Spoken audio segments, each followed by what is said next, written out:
Oi pessoal, o vídeo que eu tô gravando agora, então tem o objetivo aí da gente resgatar alguns assuntos agora depois da feira. Então a minha ideia é relembrar um pouquinho para vocês esse novo assunto que a gente tá vendo, que é trabalhar alguns aspectos da luz, né? E como é que a gente enxerga as coisas, tá? Então, da luz e visão. Lembrando o seguinte, esse conteúdo sobre luz e visão é o nosso capítulo 4 do livro, tá? Então, vou botar aqui, ó, capítulo 4 do livro, tá joia? Só pra gente lembrar. Então, a primeira pergunta que a gente trabalhou é, afinal de contas, como é que a gente consegue enxergar os objetos, né? Então, para isso, a gente viu que há duas coisas importantes para a gente enxergar um objeto, que é a luz e a visão, traduzindo para a gente. Na realidade, a gente pode afirmar o seguinte, ó, que o olho humano, ele tem uma certa reação à luz, né? Que tem uma conexão cerebral para a gente entender aquilo que a gente enxerga, né? Então, a gente poderia dizer que a visão é o resultado da reação, vou botar aqui pra gente, ó, do olho humano, né? A luz. Só pra gente entender, certo? E é claro que isso tem que estar conectado com os processos que ocorrem no nosso cérebro, tá bom, gente? Então, os processos no cérebro. Só pra gente resgatar, então, aqui o conceito inicial, né? Lembrando o seguinte, eu até disponibilizei um texto de uma atividade que discutia um pouco como é que lá nos primórdios eles entendiam a visão, né? Que muitos diziam que saiu emanavam, eu vou chamar de objetos do olho humano que batiam e que colidiam com os objetos, e assim a gente enxergava, né? Depois de muito se trabalhar, se percebeu na realidade que simplesmente a visão é uma reação da luz ao olho humano que tem uma conexão cerebral, né? Então a gente enxerga se a gente tiver isso daqui funcionando perfeitamente. Pra gente entender um pouquinho, então, vou fazer um desenho, vocês sabem que eu sou ótima no desenho, né? A gente pode afirmar assim, olha meu boneco palito. Como é que uma pessoa enxerga a outra, pra gente entender? Para uma pessoa enxergar a outra, então a gente vai colocar aqui uma fonte de luz. Vou botar aqui um sol bonitinho, um sol. A gente pode afirmar o seguinte, que a luz vinda do sol, se essa pessoa quer enxergar essa, bate um raio na pessoa e esse raio é refletido para quem quer enxergar, certo? Então, eu posso afirmar que essa pessoa está vendo essa, porque a luz incide sobre ela e retorna ao olho humano dessa pessoa aqui, certo? Ou a gente pode pensar também na mesma situação, vou desenhar aqui a mesma situação. Dois bonequinhos, só que agora eu vou pensar o seguinte, eu vou botar aqui o meu sol. Eu vou pensar, é essa pessoa que enxerga essa, então a luz tem que incidir sobre essa pessoa e é refletida em direção ao olho da outra pessoa, certo? Então, veja, aqui a gente traduz assim uma forma bem simples, bem básica de como é que a gente enxerga. Precisa de uma fonte de luz e, é claro, do olho humano, né? Da perfeita conexão entre o olho humano e o cérebro. Tá joia, gente? Então, um desenho bem simplesinho. E a gente vai ver o seguinte, que a luz tem algumas características importantes que eu vou anotar aqui pra gente, ó. Características da luz. Então, pelo desenho aqui que eu fiz pra vocês, que não é um dos melhores, uma das características a gente vai ver é que a luz se propaga em linha reta.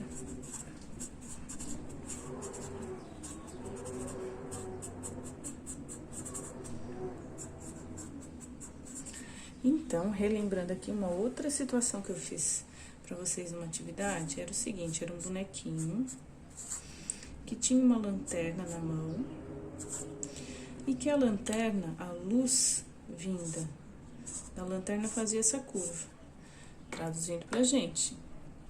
Isso jamais pode existir, por quê? Porque a luz que vem aqui da lanterna, vou desenhar só a lanterna, ela jamais vai se propagar em curva, ela sempre vai se propagar em linha reta. Tá? Então, só para lembrar, porque isso não é possível. Não é igual uma torneira, um objeto, né? Que a gente segura ali a luz curva. É impossível curvar a luz nesse sentido. Tá bom? A não ser que a gente faça um certo aparato aqui experimental, mas fora isso é impossível. Então, a luz se propaga em linha reta. Outra coisa bem interessante da luz que a gente tem que lembrar é que há uma independência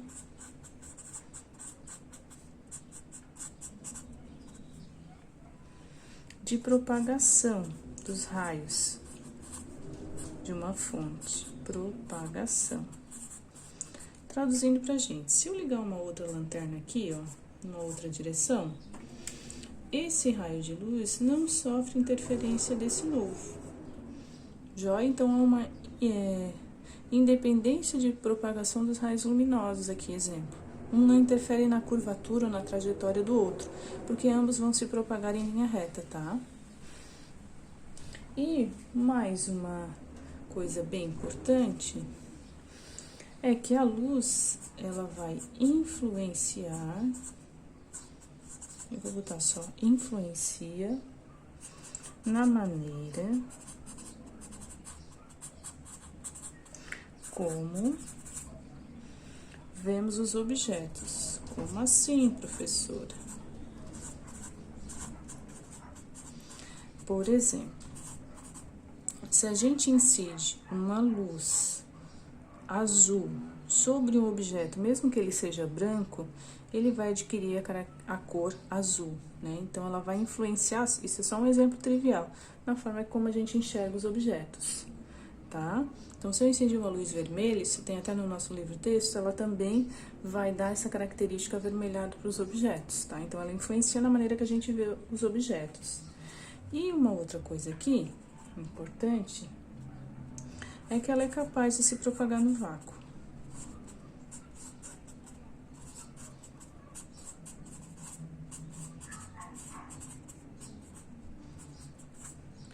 O que isso traz de diferença pra gente? Se a luz não se propagasse no vácuo, por exemplo, não seria possível a gente ver o brilho das estrelas, né, à noite no céu. Então, se ela é capaz de se propagar no vácuo, isso a gente consegue enxergar, assim, com muita facilidade o brilho das estrelas. Tá bom? Só um exemplo trivial também. Importante. Essas características iniciais aqui sobre os processos de luz e a visão, no capítulo 4, isso daqui é o que eu vou chamar de item 1, que tem lá no livro de vocês, tá? Então, ele tem subcapítulos, é o item 1, tá? Que foi a nossa primeira atividade lá. Tá joia? Agora, continuando mais um pouquinho, eu falei para vocês que a luz influencia a maneira como a gente vê os objetos, né? Então, a gente pode pensar assim, caminhando mais um pouquinho, que há o que eu vou chamar aqui de efeitos de interação da luz com a matéria. Então, essa daqui foi a última atividade que a gente fez de física, tá? O que eu pedia para vocês? Eu pedia para vocês, por exemplo, tirarem uma foto de o que a gente chama de meio transparente.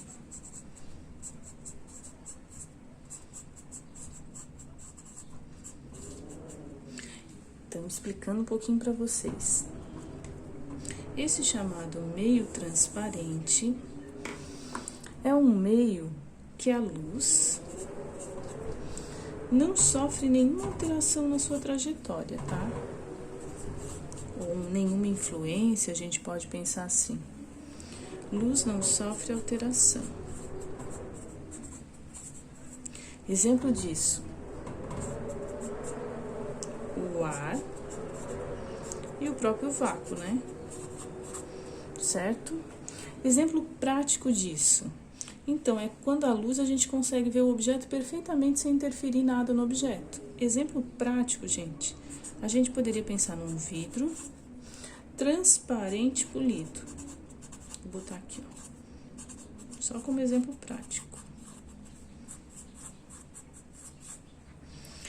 Há quem diga o seguinte, olha, mesmo assim, um vidro transparente ele pode sim, ou ele faz sim alguma alteração na trajetória da luz. Gente, ele até faz, mas muito pequeno. Então, a gente vai considerar sim o vidro transparente polito como um chamado meio transparente, tá?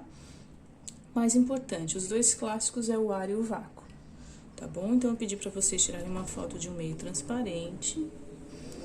Pedi para vocês tirarem uma foto de um meio translúcido. Um meio translúcido, então, o que é? Bem, se o transparente, a luz não sofre alteração, no translúcido é diferente um pouquinho, então ela sofre alguns desvios. Eu vou botar aqui, ó, a luz sofre alguns desvios. Ou seja, ela deixa o nosso objeto, eu vou botar aqui pra gente lembrar, ela forma algumas imagens, eu vou chamar aqui difusas ou diferentes, dá pra gente lembrar assim, ó, difusas barra diferentes. Ou seja, enxerga a forma que a gente vê o objeto. Exemplo, pode ser um vidro daquele que não é polido, que não é perfeitamente transparente, que eu vou chamar aqui, ó, um vidro do tipo canelado, que é aquele cheio de detalhezinho, né? Ou martelado. Então, esse vidro aqui, ele acaba distorcendo um pouco a forma com que a gente vê o objeto. A gente não consegue ter uma definição perfeita do objeto, por exemplo, tá? E o último que eu pedi pra vocês, eu pedi pra vocês tirarem uma foto de um meio opaco. Então, vou riscar aqui. Então, o que é um meio opaco? Eu vou botar aqui. Um meio opaco é um meio que não permite a passagem de luz.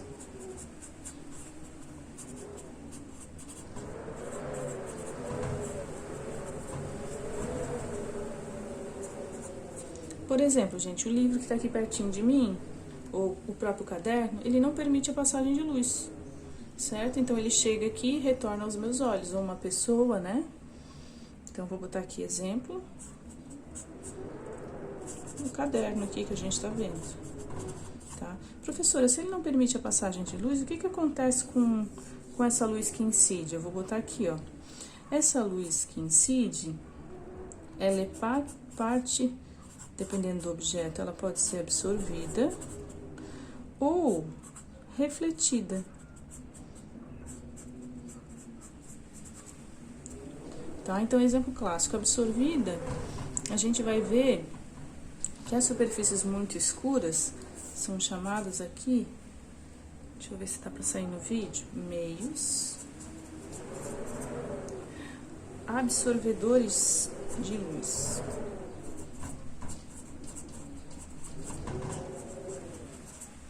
Tá? Alguns meios absorvedores de luz, quando a luz incide e ela é absorvida, pode causar uma reação. Gente, exemplo.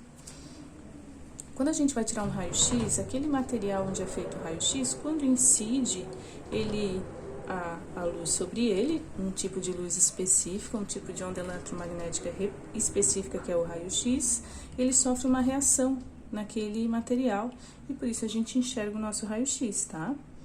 Então, só para entender um pouquinho. Ou um filme fotográfico daqueles antigos também, tá bom? E ela é refletida, dá pra gente pensar assim num espelho clássico, tá? Mas eu vou repetir, vou botar aqui, ó, só pra gente lembrar, espelho. Não vai sair muito no vídeo, mas depois eu lembro vocês, eu subo um pouquinho aqui, ó, e mostro que aqui eu escrevi a palavra espelho, tá joia? É claro que eu vou repetir. Esse caderno eu só tô enxergando porque incide luz sobre ele e retorna aos meus olhos, então parte é refletida sim. Onde tem a cor preta, eu sei que a cor preta é absorvedora de luz, de onda eletromagnética, né? Então, ela é parte absorvida e parte refletida. E os meios absorvedores de luz são aqueles que absorvem praticamente toda a luz incidente. Professora, mas o raio-x não é a luz normal, né? Não, é um tipo de emissão, sim, de energia, de luz, só que é um tipo de emissão específica, né? Uma emissão radioativa, tá bom? Então, só lembrando de novo aqui com vocês, esse aqui é o item 2 do nosso capítulo 4 do livro, tá bom? Então, eu vou riscar aqui para vocês lembrarem e poderem acompanhar. Então, isso aqui é, na realidade, a última atividade que a gente fez. Vocês tinham que bater foto de cada um, de um exemplo do dia a dia desses meios aqui, tá bom? Então, nós vamos avançar mais um pouquinho no conteúdo. Quer pensar o seguinte? Bem, como é que a gente pode, deixa eu ver aqui se vocês vão enxergar, não posso escrever muito para cima, fazer a representação, meu Deus, tá todo marcado de tinta, representação da luz. Ou seja, a gente já viu como é que a gente enxerga, já viu quais são as interações que a luz pode causar na hora que a gente enxerga, e agora a gente vai pensar, bem, como é que a gente pode representar essa luz, né? Então, para iniciar isso, dos fenômenos luminosos mais conhecidos, eu vou botar aqui, ó, é o eclipse solar. Vou tentar desenhar mais ou menos para vocês aqui a ideia do eclipse, tá, gente? Então, qual é a ideia do eclipse? Bem, a gente tem uma fonte de luz. Vocês sabem que desenhar é o meu ponto forte. Então, eu vou escrever aqui, ó, o Sol é a minha fonte de luz. Eu vou pensar o seguinte, de um lado tem o Sol, vou pegar aqui a caneta para desenhar de cor diferente. Do outro lado aqui, esse azulzinho, eu vou anotar aqui embaixo, é a Terra, tá? Bem, e entre o Sol e a Terra, eu vou desenhar aqui de vermelho, eu tenho a Lua. Vou botar aqui de vermelho, aqui embaixo a Lua, tá joia? Então, a gente vai ver o seguinte, isso daqui, sempre que há emissão de luz, a gente chama de fonte de luz. Eu posso pensar que a Terra é o nosso observador, vou anotar aqui pra gente, ó. Então, a Terra, aqui, eu vou anotar que esse é o nosso observador do fenômeno luminoso, né? Ou a gente pode pensar que ela é um anteparo. O que é um anteparo? É um lugar onde vai incidir essa luz que a fonte está emitindo, tá? E aqui no meio eu tenho a Lua. Então, a Lua, nos fenômenos aqui, como está entre quem emite e quem observa, a gente chama de obstáculo. Obstáculo, tá joia? Bem, traçando aqui os raios de luz, a gente vai ter o seguinte, olha, a Terra, ela vai receber a luz, gente, o ideal era fazer com régua, tá? Ela vai receber a luz vinda do Sol, certo? Só que a gente vai ver o seguinte, em linha reta, então precisaria ser com a régua. Como eu tenho a Lua no meio, essa Lua vai servir de obstáculo, e essa trajetória aqui da fonte, ela vai sofrer um desvio, a gente vai chamar assim. Traduzindo, nessa parte que tá a Lua, nessa parte que chega aqui, entre esses dois raios solares, que eu fiz só um pontinho preto, que o meu desenho não ficou bom, eu vou anotar aqui, ó, é onde a gente vê o eclipse total.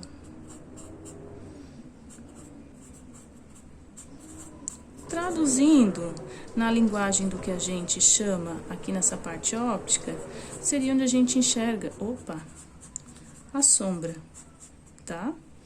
Só que a gente vai ver o seguinte, quando entra em contato com esse obstáculo, esse raio de luz, ele sofre algum desvio aqui em relação. Então, aqui eu vou ter uma parte de sombra escura. Vou tentar desenhar aqui de cinza para vocês verem. E nessa parte onde houve um pequeno desvio, aqui, ó, vai ser uma parte mais acinzentada. É como se fosse uma sombra mais clara, que eu vou anotar aqui como penumbra. Então, olha só, sombra é aquela parte bem preta, onde a gente enxergaria o eclipse total. E a penumbra é uma mancha acinzentada que fica ao redor da sombra. Se a gente olhasse de frente, a gente enxergaria assim, ó. Se a gente olhasse de frente, vou fazer um risquinho aqui. Onde é o eclipse total. E uma parte circular aqui de penumbra, cinza, tentar desenhar aqui pra vocês. Uma parte cinza, então, isso seria a sombra e isso é o que a gente chama de penumbra. Professora, quem tá nessa parte da Terra enxerga eclipse total. Quem tá na parte cinza enxerga penumbra? Não, gente. Não é possível enxergar penumbra, tá? O nosso olho humano não consegue distinguir a pouca incidência de raio do sol aqui, tá? Então, não tem a ver, para quem se confunde, se tem a ver com eclipse total ou parcial. Não, a penumbra não tem a ver com eclipse total ou parcial, tá? Só para vocês entenderem um pouquinho. E finalizando aqui, a gente pode pensar o seguinte: essa ideia aqui do eclipse é como se fosse o seguinte, gente, ó, na parte óptica mais elaborada. Eu tenho, possivelmente, 3 situações. Eu vou botar aqui, ó. Se essa minha fonte de luz for bem pequenininha, vou desenhar o obstáculo aqui azul. Vou pensar em que sombra ela vai formar. Então, eu posso ter essa primeira etapa. Posso pensar no seguinte: bem, a minha fonte não é tão pequenininha, a minha fonte de luz, ela é um pouquinho maior.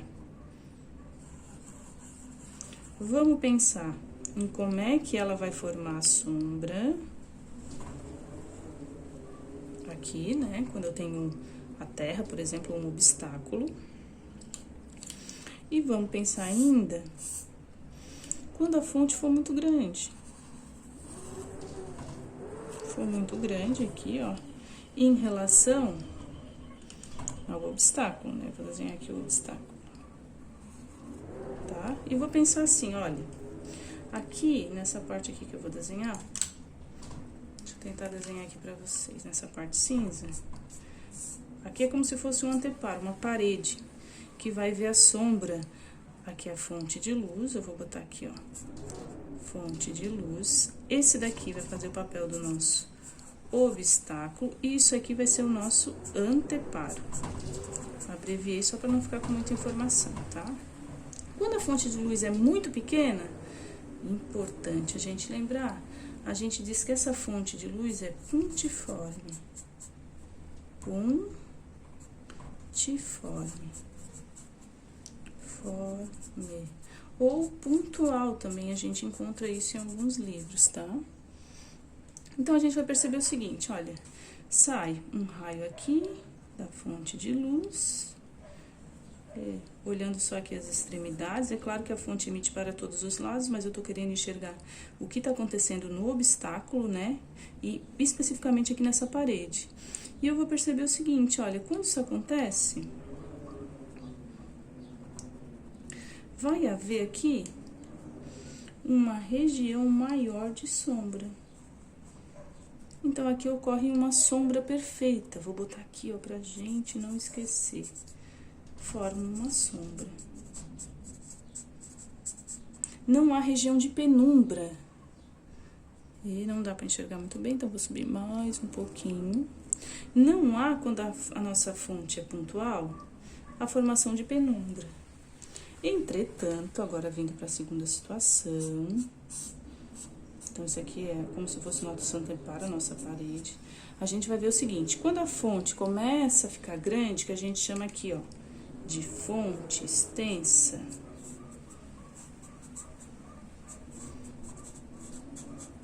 começa a haver a formação de penumbra, para vocês entenderem. Então, aqui a emissão. Vai haver aqui a formação de uma sombra, que eu vou pintar de preto, mas o raio também vai ser desviado aqui e vai haver uma pequena formação de penumbra. Então, eu vou pintar aqui de cinza, como se fosse essa região aqui, ó. Então, isso aqui é a região tanto de... Vou botar aqui, ó, sombra... mas também é uma formação de penumbra, que é uma parte mais acinzentada, como se fosse assim manchada da minha sombra, tá?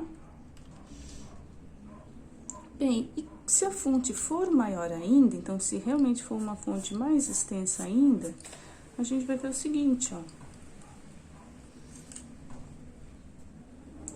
incide o raio luminoso, vai haver uma pequena sombra, vou fazer aqui, ó, a sombra então vai diminuir, e vai haver aqui o desvio maior e uma mancha maior de penumbra. Ó, então, aqui a sombra é menor ainda e a penumbra é maior, tá? Então, veja que diminui um pouquinho aqui a sombra. E aqui tem a região da penumbra. Joia? Então, aqui, de novo, é uma fonte extensa, né? Porque não importa o tamanho, se ela é grande ou ela é extensa. Se ela é bem pequenininha, ela é pontual. Só tem essas duas classificações, tá? Importante, ó. Fonte, obstáculo e anteparo. Fonte, obstáculo, anteparo. Fonte, obstáculo e anteparo. O que que a gente vê? Que dependendo do tamanho da fonte, a gente vai modificar a sombra e a penumbra nos obstáculos, tá bom? Importante. Então, esse aqui é o que a gente tem lá no livro como item 3 do capítulo 4. Opa, 3. Deixa eu riscar aqui. Item 3, tá? Do capítulo 4. E para finalizar,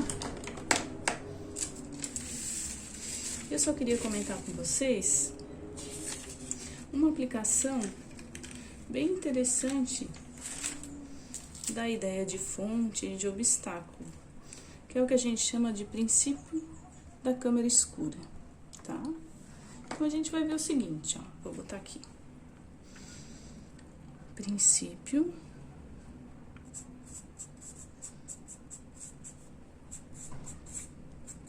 da câmera escura. Isso aqui é um C escura. Ficou meio esquisito, mas dá pra entender, espero pelo menos.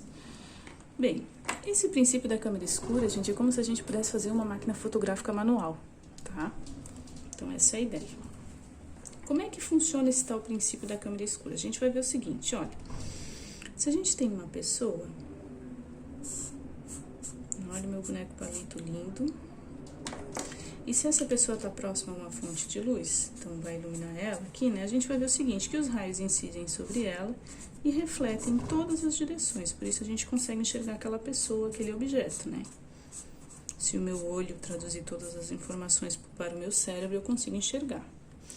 Bem, agora se eu pensasse o seguinte, vou fazer aqui uma barreira. Vamos supor que eu tenho essa mesma pessoa e que essa pessoa seja colocada na frente de um obstáculo. Então, isso aqui é como se fosse uma parede, tá bom? Um obstáculo. Nesse obstáculo, eu vou fazer um pequeno furinho aqui, bem pequenininho, tá? Eu vou perceber o seguinte.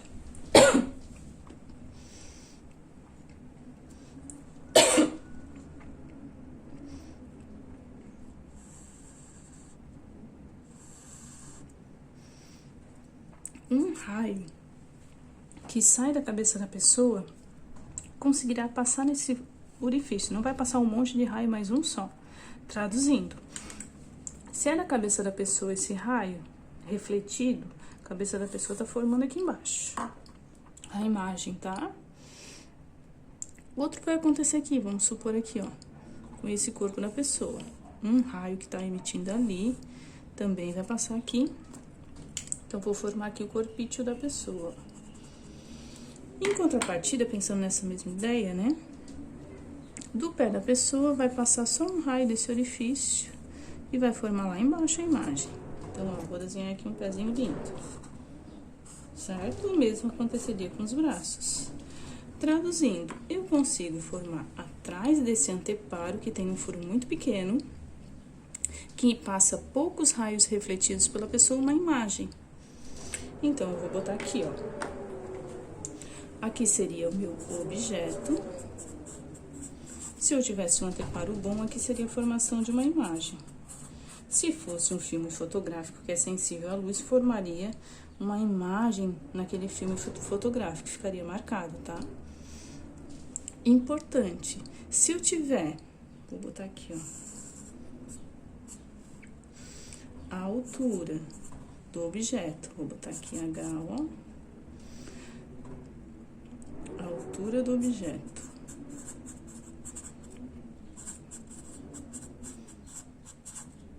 Se eu tiver a distância do objeto até o anteparo, vou botar D0 aqui. Distância do objeto até o anteparo.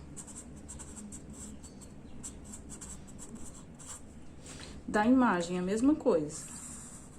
Se eu tiver aqui a altura da imagem e a distância da imagem. Então, eu vou botar aqui, ó, DI, eu não vou escrever, mas é a distância do anteparo até o objeto da imagem, né? Desculpa, até a imagem. E HI é a altura da imagem formada. Então, se eu tiver 3 dessas coisas, eu consigo calcular a outra. Traduzindo pra gente. Se eu tiver, vamos supor aqui, eu tenho uma pessoa que está se olhando no espelho. Uma pessoa que está se olhando no espelho. Eu vou fazer um buraquinho naquele espelho. Essa pessoa tem 1,60. Essa pessoa está a uma distância do espelho, que tem esse buraquinho no meio, de 1 metro.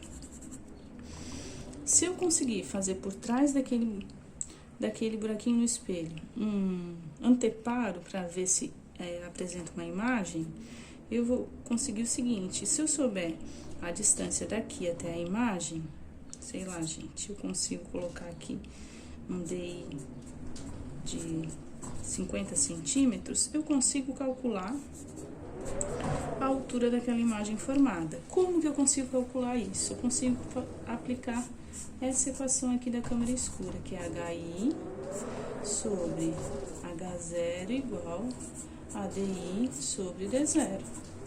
Gente, eu vou montar aqui a equação, mas não vou finalizar a resolução, né? Então, pra gente entender, eu quero saber qual a imagem e tamanho que vai formar aqui, eu não sei, dividido pela imagem da pessoa que tá se olhando no espelho, vai ser igual a distância da pessoa do anteparo até a imagem, que é 0,5, dividido pela distância do objeto até o anteparo, que é 1. Olha só. Finalizando, eu posso multiplicar em x, né? Então, fica assim. HI vezes 1 vai ser igual a 0,5 vezes 1,6. Então, HI vai ser 0,5 vezes 1,6 dividido por 1. Isso vai dar a altura da imagem. É claro que eu não tenho calculadora aqui, então não sei fazer, em metros. Joia? Então, só para vocês entenderem um pouquinho da aplicação dessa história de objeto, obstáculo e anteparo, tá bom? Que seria o princípio da câmera escura. Gente, essa equaçãozinha aqui, ó, que eu montei, vocês vão usar na atividade que eu vou elaborar para vocês, tá? Mas essa semana o objetivo é só vocês revisarem o conteúdo e entenderem isso daqui. Então, depois que vocês fizerem isso, é que vai iniciar a atividade referente aqui ao princípio da câmera escura, tá bom? Um abração para vocês, espero que essa aulinha ajude em alguma coisa. Se não ajudar ou se ajudar, vocês podem me dar um feedback aí na própria disciplina, tá? Comentando aí sobre o vídeo. Tá bom, gente? Um abração. Até mais.